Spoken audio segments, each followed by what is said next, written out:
KTV Originals।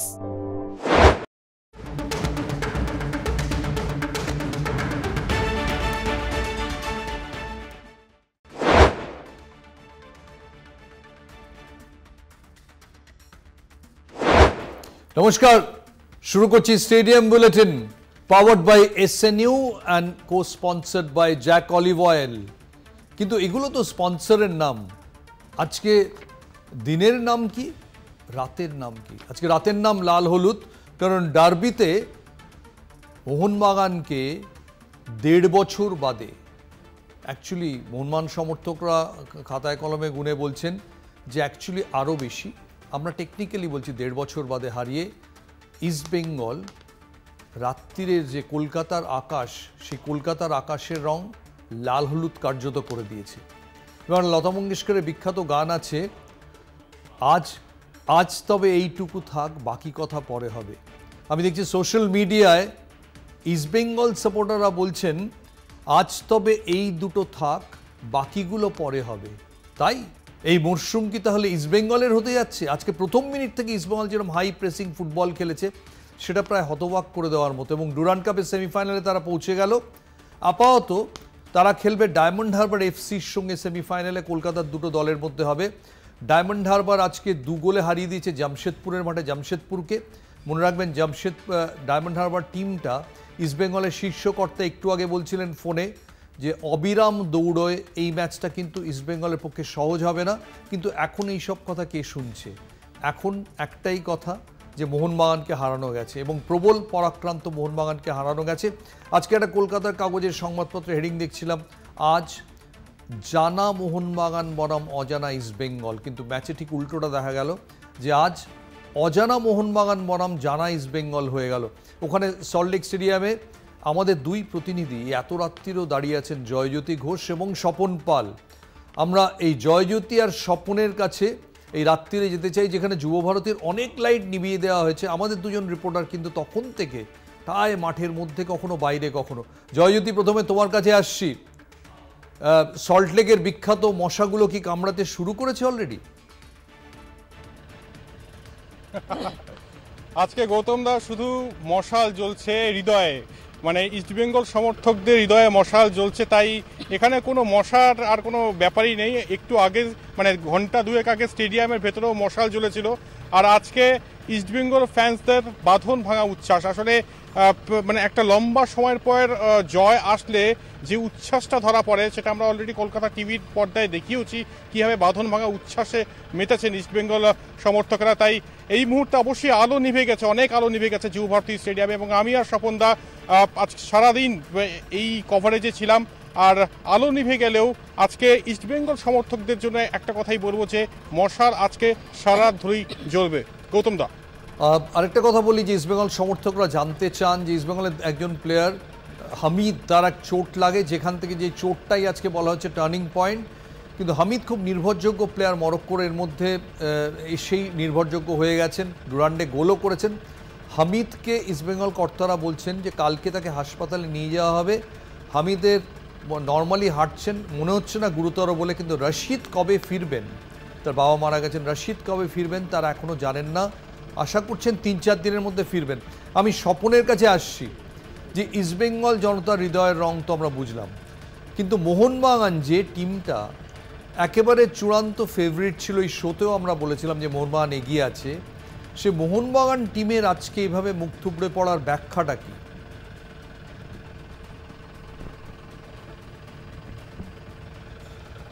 Swapan দাকে প্রশ্ন গৌতমদার, যে আজকে মোহনবাগানের যে পারফরমেন্স, মোহনবাগানের তো সেট টিম ছিল, কিন্তু আজকের এই ম্যাচে মুখ থুবড়ে পড়ার কারণটা কি? দেখো, আজকের ম্যাচের মুখ থুবড়ে পড়ার কারণ হচ্ছে ইস্টবেঙ্গলের অদম্য জেদ। আর একটাই কারণ, বলেছিলেন যে কোচ বলেছিলেন বুঝলাম যে নতুন ইস্টবেঙ্গল, সত্যিই নতুন ইস্টবেঙ্গলকে দেখা গেছে পুরো টোটাল টিমটা একটা দুটো উইং বলুন, মাঝ বলুন এবং ডিফেন্সিভ বলুন, পুরো একটা টোটাল গেম যে বলা যায় কম্প্যাক্ট, এই কম্প্যাক্টে আক্রমণ মোহনবাগান কিন্তু দিশেহারা হয়ে গেছে। 2 মিনিটের মধ্যে ইস্টবেঙ্গল গোল পেয়ে যেতে পারতো। একটু মিগুয়েল যে শটটা নিয়েছিল, সেই শটটা যদি সঠিক হতে পারতো তাহলে কিন্তু 2 মিনিটের মধ্যে এগিয়ে যেতে পারতো। দুর্ভাগ্য হয়নি।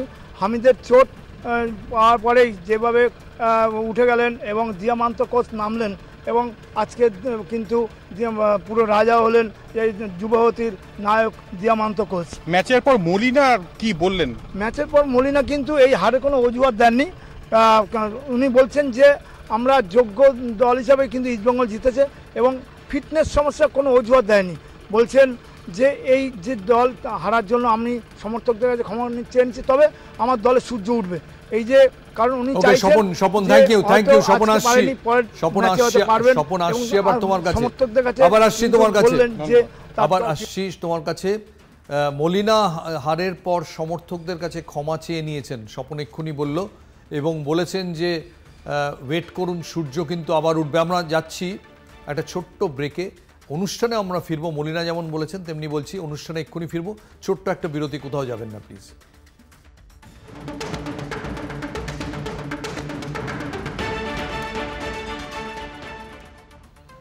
ফিরে এলাম স্টেডিয়াম বুলেটিনে। ইস্টবেঙ্গল সমর্থকদের নির্ঘাত মনে হচ্ছে কি হচ্ছে রে বাবা, বিজ্ঞাপন বিরতি তো আর শেষ হচ্ছে না, আসলে কি করা যাবে বলুন। টেলিভিশন চ্যানেলে বিজ্ঞাপন তো থাকি, আর তারপর স্টেডিয়াম বুলেটিনে হেভিলি স্পন্সার্ড শো, আমাদের বিজ্ঞাপন নিতেই হয়।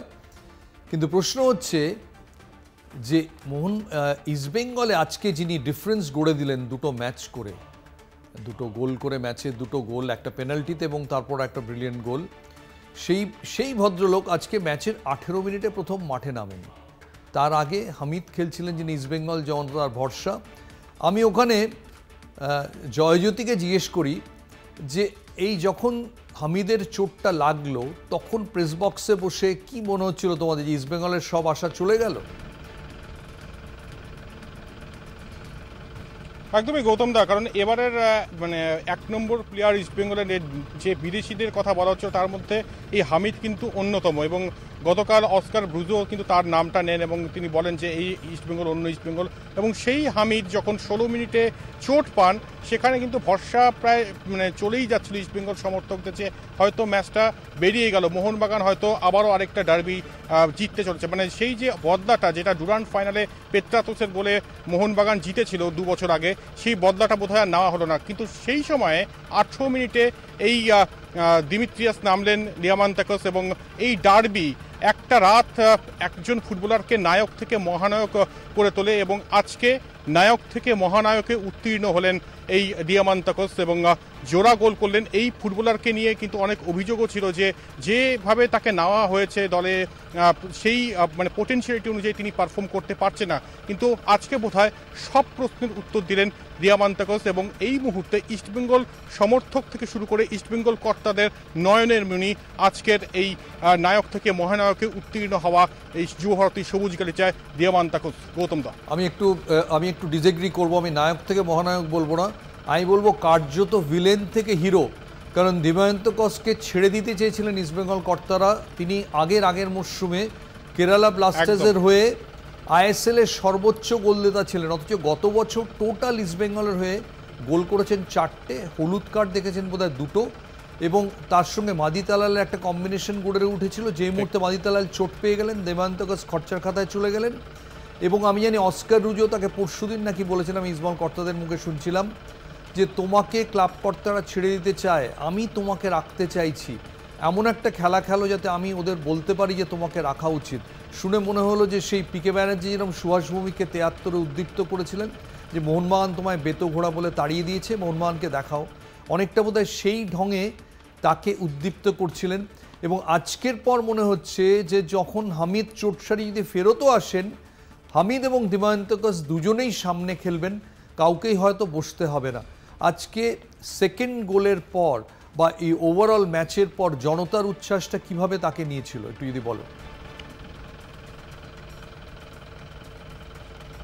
দুর্ধর্ষ গৌতম দা, দিয়ামান্তকোসের এই পারফরমেন্সের পর যে অভিযোগগুলো ছিল, এবং আপনি যেটা বললেন যে কোচের আস্থা ছিল তার উপর, এবং সেই আস্থার মর্যাদা আজকে রাখলেন দিয়ামান্তকোস, এবং প্রত্যেক সমর্থক যারা বেরিয়েছেন এই ম্যাচ দেখার পর, এবং তাদের মুখে কিন্তু দিয়ামান্তকোসের কোরাস শোনা যায়। মানে দুদিন আগেও যদি বলা হতো দিয়ামান্তকোস নিয়ে অনেক অভিযোগ তারা করেছিলেন, আমরা গতকালও কিন্তু তাদের সঙ্গে কথা বলেছিলাম। কিন্তু আজকে এই মানে সময় যে কীভাবে পরিবর্তন হয় সেটা কিন্তু আজকে ডার্বির পর বোঝা গেল, এবং দিয়ামান্তকোস সত্যি ভালো পারফর্ম করেছেন এবং আপনি যে একখাটা দিলেন যে ভিলেন থেকে হয়তো হিরোতে উন্নীত হলেন এবং অবশ্যই উন্নীত হলেন দিয়াবান্তক হিরোতে, আর তার নামটা কোরাস গাইতে গাইতে আজ ইস্টবেঙ্গল সমর্থকেরা তাদের গন্তব্যের দিকে পা বাড়িয়েছেন। গৌতম দা, অ্যাকচুয়ালি এটাই অদ্ভুত যে একটা দিনে একজন প্লেয়ার সকালবেলা যখন বেরোন তখন জানেন না রাত্রিরে তার অনুভূতিটা কীরকম হবে। এটা সৌরভ গাঙ্গুলি বারবার বলেন যে স্পোর্টস একটা এমন একটা জিনিস যে সকালবেলা আপনি বাড়ি থেকে হয়তো হ্যাপি মুডে বেরোলেন, রাত্রিরে ফিরলেন ভগ্ন মনোরথ হয়ে, আবার উল্টোটাও হয় যে বাড়ি থেকে দারুণ মুডে খারাপ মুডে বেরোলেন, রাত্রিরে হয়ে গেলেন আপনি হিরো। দেবায়ন্তকস এখন সেরকম, ইসমাইল জাহাদার নয়নের মণি হয়ে গেলেন। আমাদের এখন আবার সেই অপ্রিয় কাজটা করতে হচ্ছে, একটা ব্রেকে যেতে হচ্ছে, কোথাও যাবেন না প্লিজ, শিওর করছি খুব দ্রুত ফেরত আসবে।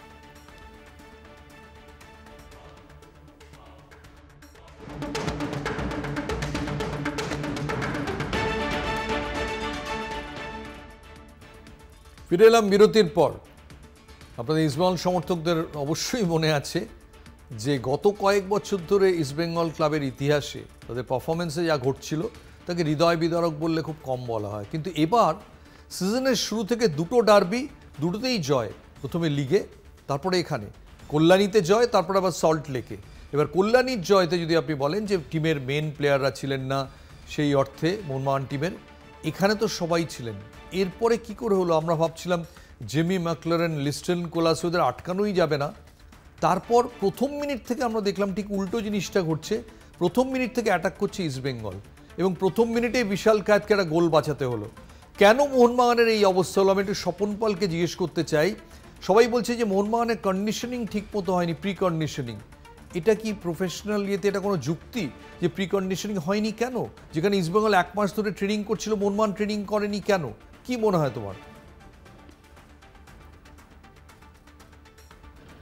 স্বপনদা, এখানে গৌতমদার প্রশ্ন যে মোহনবাগানের কোথায় সমস্যা, মানে প্রি কন্ডিশনিং হয়নি মোহনবাগানের এবং কেন হয়নি, এবং আজকে যেখানে মনে করা হচ্ছিল মোহনবাগান ফেভারিট সেখান থেকে প্রথম থেকে ইস্টবেঙ্গলের আক্রমণ কোথায় ল্যাকিংস মনে হয়েছে? দেখো, মোহনবাগানের সবথেকে সমস্যা প্রথমটা হচ্ছে আত্মবিশ্বাসের। মোহনবাগান ভেবেছিল যে সহজে ইস্টবেঙ্গলকে মেরে দেবে, মাঠেই মেরে দেবে, কারণ গত কয়েকটা ডার্বিতে যেভাবে ফলাফল করেছে আজকে সেইভাবে একইভাবে জিতে যাবে। একটা আত্মবিশ্বাস, অতিরিক্ত আত্মবিশ্বাসের কিছুটা ফল হলো। কারণ কালকে সাংবাদিক সম্মেলনে যখন জেসন কামিন্সকে ফিটনেসের কথা বলা হয়েছিল তখন শরীরী ভাষায় একটা অঙ্গভঙ্গি করে বলে যে আমাদের কোনো ফিটনেসের সমস্যা নেই, তো আমরা মাঠেই দেখে নেব। তো এই যে আত্মবিশ্বাস, অতিরিক্ত আত্মবিশ্বাসে কিন্তু আজকের এই ফল। আরেকটা দ্বিতীয় কারণ হচ্ছে, দেখো মোহনবাগান কিন্তু ডুরান্ডের প্রথম ম্যাচ থেকে তুমি যদি বিশ্লেষণ করো দেখো যে লিস্টন কোলাসে নির্ভর হয়ে গেছিলো। লিস্টন কোলাসে অ্যাটাকিং করবে এবং মোহনবাগান গোল করে, যে কটা গোল করেছে তাতে কিন্তু লিস্টন কোলাসের অবদান অনেকটাই ছিল। আজকে কিন্তু লিস্টন কোলাসকে কিন্তু একদম বোতলবন্দি করে দিয়েছে ইস্টবেঙ্গলের ফুটবলাররা, বিশেষ করে রাকিব আর এডমন্ড। যখন লিস্টন কোলাসে বল পেয়েছে একটা জোড়া কভার, এই জোড়া কভার করতে লিস্টন কোলাসও কিন্তু সেভাবে আক্রমণটা উঠতে পারেনি দু একটা জায়গায় ছাড়া। এই একটা বিশ্বাস। তার ফলে কী হয়েছে যে লিস্টন কোলাস যে উইং দিয়ে যে আক্রমণ করে ইনসাইডের ভিতরে ঢোকা, বক্সে ঢোকা এবং পাস বল, সেইগুলো কিন্তু মোহনবাগানের বাকি প্লেয়াররা কিন্তু সেইভাবে তৈরি করতে হয়নি। এই জায়গাটায় কিন্তু মোহনবাগানের ঘাটতি রয়ে গেছে। এবং তাছাড়া ফিটনেস তো সমস্যা ছিল, না মানলেও ফিটনেসের সমস্যা ছিল, সেটা সাংবাদিক সম্মেলনে লাস্টে কিছুটা স্বীকারই করে নিলেন মোহনবাগান কোচ। এবং যেটাই বলা ভালো যে তাদের আক্রমণ আছে ম্যাকলারেন, যাকে একটা ধরা যায় ম্যাকলারেন, যে বিশ্বকাপে ম্যাকলারেন হয়তো সহজে গোল করবেন, ম্যাকলারেন আছে, কিচ্ছু করতে হয়নি। আনোয়ার এবং সিভিলে ছাড়াও দুটো ডিফেন্স, সাইড ডিফেন্স কিন্তু ম্যাকলারেনকে একদম কার্যকরী করতে দেন, একটা পজিটিভ গোলের সুযোগ তৈরি করতে হয়নি। এই যে গুলো কিন্তু থ্যাংক ইউ। অ্যাকচুয়ালি তাই জেমি ম্যাকলারেন, যাকে মোহনবাগান সমর্থকরা বলছিলেন যে তাদের ইতিহাসে ব্যারেটো এবং ওডাফার পরে সবচেয়ে বলতে গেলে সবচেয়ে বক্স অফিস সফল, হয়তো সেই অর্থে খুব বেশি দিন খেলছেন না, কিন্তু তার যা সিভি তাতে সত্যি ব্যারেটো এবং ওডাফার পরেই তিনি বসেন, সিভি অনুযায়ী বোধহয় আগেই বসেন, পারফরমেন্স অনুযায়ী সেই তিনি পারফর্ম করতে পারলেন না। আজকে মোহনবাগান জনতার দিমি, মোহনবাগান জনতার আরেকজন নয়নের মণি, তিনিও পারফর্ম করতে পারলেন না। সব মিলিয়ে টিমটা কীরকম একটা পাকিয়ে গেল। যদিও মোহনবাগান সেকেন্ড গোলের পর প্রচুর চেষ্টা করেছে গোল শোধ করার, টিমটা স্পিডে, ফিটনেসে কোথাও যেন হারিয়ে গেছে। এবার এটা যদি বলা হয় যে এটার পেছনে অন্য কোনো কারণে ফিটনেস ঠিকই ছিল, তাহলে আমি বলবো যে সঞ্জীব গোয়েঙ্কা যে ধরনের জিততে যেরকম বদ্ধপরিকর থাকেন, মলিনাকে কিন্তু খুব দ্রুত কিন্তু তৈরি হয়ে আবার কিন্তু লড়াইতে নামতে হবে, কারণ দুটো ম্যাচের ডার্বিতে দুটোতেই কিন্তু ইস্টবেঙ্গল জিতেছে। কাজে মলিনার সামনে আগামী দিনে কিন্তু কঠিন পরীক্ষা থাকবে। যাচ্ছে একটা ছোট্ট বিরতিতে, আবার ফিরবো মোহনবাগান ইস্টবেঙ্গল নিয়ে আলোচনায়, কোথাও যাবেন না প্লিজ।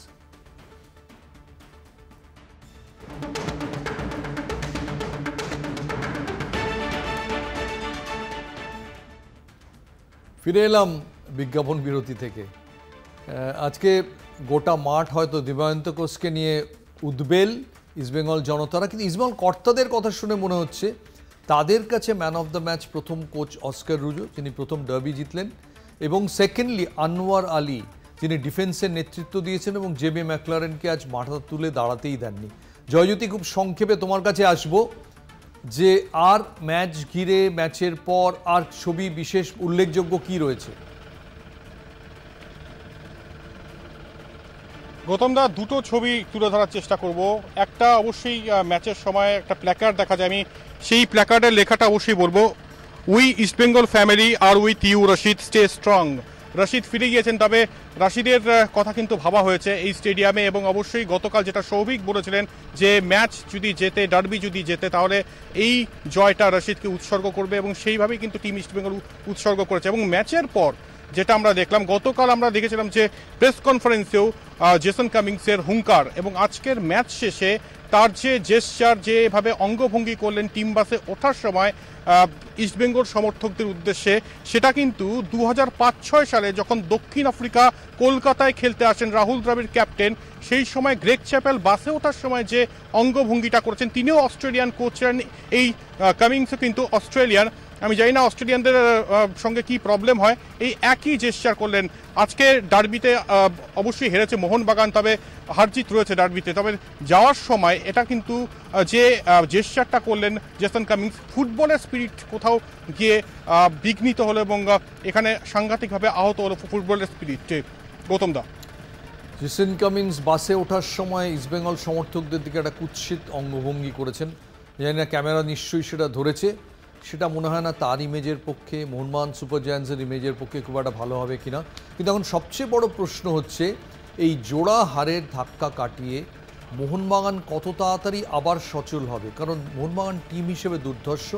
এবং আজকের কয়েকটা হেডলাইন আবার বলি, যে দুটি বনাম অনিশ্চয়তা এবং স্থিতি বনাম এগেন অনিশ্চিত ইস্টবেঙ্গল। বারবার করে প্রত্যেকটা প্রিভিউতে কিন্তু বলা হয়েছে মোহনবাগান নির্ভরযোগ্য, ইস্টবেঙ্গল অনির্ভরযোগ্য, এবং হয়তো খুব সঙ্গত কারণেই বলা হয়েছে, কারণ ইদানিংকালে এরকম পারফরমেন্স ছিল। একজন দর্শক ফোনে আছেন, আমরা দর্শকের ফোন নিতে পারছি না যেহেতু রিপোর্টারদের সঙ্গে কথা বলছি, খুব দ্রুত বলুন দর্শক বন্ধু, কে বলছেন? আমি দমদম থেকে বলছি, আমি ইস্টবেঙ্গল ক্লাবের একজন মেম্বার বাবলু নন্দী। হ্যাঁ বলুন। গৌতম দা, নমস্কার আপনাকে। নমস্কার, বলুন। আজকে আমি ক্লাস যখন 9-এ পড়তাম, 1967-এ ইডেন গার্ডেনের প্রথম ইস্টবেঙ্গল মোহনবাগানের খেলা দেখেছিলাম। আপনার প্রশ্নটা বলুন, প্রশ্নটা হচ্ছে মানে প্রথম গোল দিয়েছিল দেবনাথ, তারপরে গোল দিয়েছিল অসীম মল্লিক আর প্রসাদ সিনহা। আজকে আমি ইস্টবেঙ্গলের মেম্বার হওয়ার সাথে আমি জানি ইস্টবেঙ্গল হেরেই যাবে, কিন্তু আজকে আমি খেলা দেখতে যাইনি, আমি জানি ইস্টবেঙ্গল হারবেই। কিন্তু যেভাবে আজকে আমি পরে ভোটার, আমি এই কলকাতা টিভি আপনার মানে দেখতে পেলাম যে ইস্টবেঙ্গল জিতেছে, কিন্তু ব্যাপার হচ্ছে মানে সঞ্জীব গোয়েঙ্কার টাকায় মোহনবাগান আজকে অনেক বড় লোক, কিন্তু যেভাবে নিতু সরকারের ইস্টবেঙ্গল। ঠিক আছে, থ্যাংক ইউ, বুঝতে পেরেছি আপনার প্রশ্ন। এই জয় নিশ্চয়ই ইস্টবেঙ্গলকে অসম্ভবভাবে উদ্দীপ্ত করবে। মনে রাখবেন ইস্টবেঙ্গল দুটো ম্যাচ জিতলো, কল্যাণীতে এবং সল্টলেকে। কল্যাণীর ম্যাচটা কম ছিল, সেকেন্ড ম্যাচটা আজকের ম্যাচটা জেতার পর অনেক বেশি ইস্টবেঙ্গল অনেক বেশি চার্জড হবে। কিন্তু মনে রাখতে হবে পরের খেলা, আবার বলছি সেমিফাইনাল ডায়মন্ড হারবার এফসির সঙ্গে, যে টিমটা আজকেও ইস্টবেঙ্গল শীর্ষকর্তা বলছিলেন ডায়মন্ড হারবার অসম্ভব ভালো দৌড়ে, মনে রাখতে হবে জামশেদপুরকে নিজেদের মাঠে হারিয়েছে, এবং আরও একটা ম্যাচ জিততে হবে ডুরান্ড চ্যাম্পিয়ন হওয়ার জন্য, তাহলে কিন্তু আজকের লাল হলুদের রং আবার ফিকে হয়ে যাবে। এবং মোহনবাগান সমর্থকরা এখনই বলছেন, যেরকম আমি শুরুতে বলছিলাম যে লতা মঙ্গেশকরের একটা গান যে তারা প্যারোডি করেছেন, আজ তবে এই দুটো থাক, তেমনি তারা অনেকে বলছেন আশা ভোসলের গানটাও মনে রাখবেন, রাত এখনো অনেক বাকি। কাজে ইভেনচুয়ালি গিয়ে কী দাঁড়াবে কি জানে না, কিন্তু ইস্টবেঙ্গলের আজকে জেতায় যে ফুটবল মরশুমটা দুর্দান্ত জমে গেল এ ব্যাপারে কোনো সন্দেহ নেই। এবার আসি একটা অন্য প্রসঙ্গে। আজকেই কলকাতা শহরের বুকে একজন লেজেন্ডারি স্পোর্টস পারসন, তার কফিন আজকে, তার মরদেহ আজকে সমাধিস্থ করা হলো। তিনি ওয়েস পেজ, লিয়েন্ডার পেজের বাবা, নিজে অলিম্পিয়ান, ক্রিকেট টিমের সঙ্গে যুক্ত থেকেছেন, স্পোর্টস মেডিসিনের হয়ে যুগান্তকারী কাজকর্ম করেছেন। সবচেয়ে বড় যেটা করেছেন, তিনি লিয়েন্ডার পেজকে তৈরি করেছেন গবেষণাগারে। একজন বিজ্ঞানী যেভাবে বিভিন্ন আবিষ্কার সম্ভব করেন, সেভাবেই লিয়েন্ডারকে শহর কলকাতায় বসে তিনি প্রথম বিশ্বের যাবতীয় প্রযুক্তির সঙ্গে লড়াই করার মতো উপযুক্তভাবে তৈরি করেছেন। নিশ্চয়ই লিয়েন্ডার পেজের মধ্যে জ্বালানি ছিল, লিয়েন্ডার পেজের মধ্যে প্রতিভা ছিল, কিন্তু যেভাবে ওয়েস্ট পেজ তাকে তৈরি করে এগিয়ে নিয়ে গেছেন অবিশ্বাস্য। একদিন টেনিস কোর্টে লিয়েন্ডারকে রাত কাটাতে হয়, কারণ হোটেলে থাকার পয়সা ফুরিয়ে গিয়েছিল আগে হেরে যাওয়ায়। দিনের পর দিন লিয়েন্ডার পেজের বাবা বিভিন্ন জায়গায় গিয়ে অর্থ সংগ্রহ করেছেন এবং একথাও বলেছেন খুব গভীর দুঃখের সঙ্গে যে যারা অফিসে ঢুকলে বলতো ডক্টর পেজ আসুন আসুন, তারাই বলেছে ওই লোকটা আবার টাকা চাইতে এসছে, তারা মুখ ফিরিয়ে নিয়েছে। সেই মানুষটাকে আজকে কলকাতার একটা বিশিষ্ট চার্চে তার লাস্ট প্রেয়ার ছিল, সেখানে সৌরভ গাঙ্গুলি এসেছিলেন বন্ধু লিয়েন্ডারকে সান্ত্বনা জানাতে।